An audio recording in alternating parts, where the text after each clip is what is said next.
एक साल पहले इस्लामाबाद की एक लड़की से सोशल मीडिया पर मेरी बात होने लगी। वो बहुत ही ज़्यादा तन्हा और दुखी थी क्योंकि वो जिससे मोहब्बत करती थी वो उसे धोखा देकर किसी और का हो चुका है।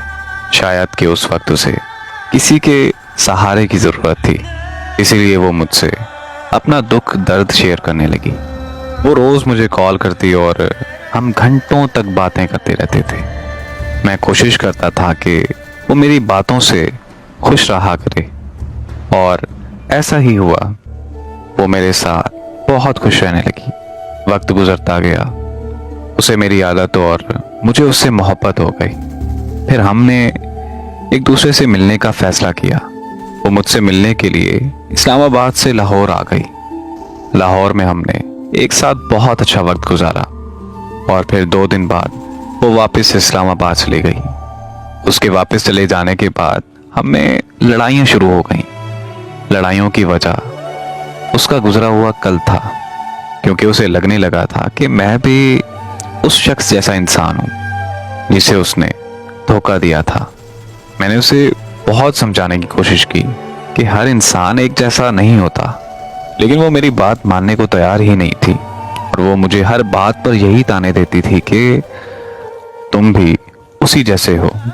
मुझे उसके ये अल्फाज बहुत ज़्यादा तकलीफ देते थे, लेकिन मैं बर्दाश्त कर जाता था क्योंकि मुझे उससे बेपनाह मोहब्बत थी। हमारा दिन ब दिन ताल्लुक़ ख़राब होता जा रहा था। मेरे मसरूफ़ होने पर वो मुझसे लड़ाई करती थी। शायद उसे लगने लगा था कि मैं किसी और को टाइम देता हूँ, लेकिन मेरा खुदा गवाह है कि मैं सच में मसरूफ़ होता था, क्योंकि मैं नौकरी करता था और मर्द को अपना घर चलाने के लिए काम करना पड़ता है। लेकिन वो चाहती थी कि मैं हर वक्त उसी से बात करता रहूं।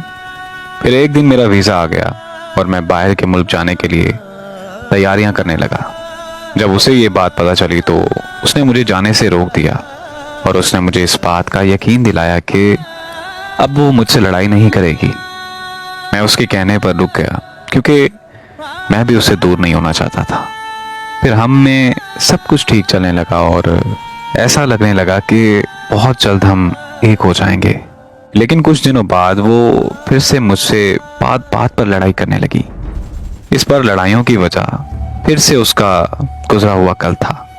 वो उस लड़के से फ़ोन पर राब्ते पर थी जिसे उसने धोखा दिया था। वो लड़का किसी और से शादी करने जा रहा था, लेकिन फिर भी वो उससे राब्ते में थी।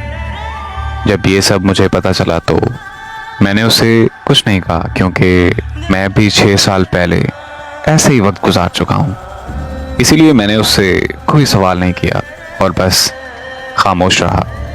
और फिर जिस दिन उस लड़के की शादी थी, उसी दिन उस लड़की ने किसी और के धोखे का बदला मुझसे ले लिया। उसने मुझे हमेशा हमेशा के लिए छोड़ दिया। मैं खामोश होने के अलावा कुछ नहीं कर सका। अब वो किसी और के और मैं उसके हिजर में ज़िंदगी काट रहा हूँ।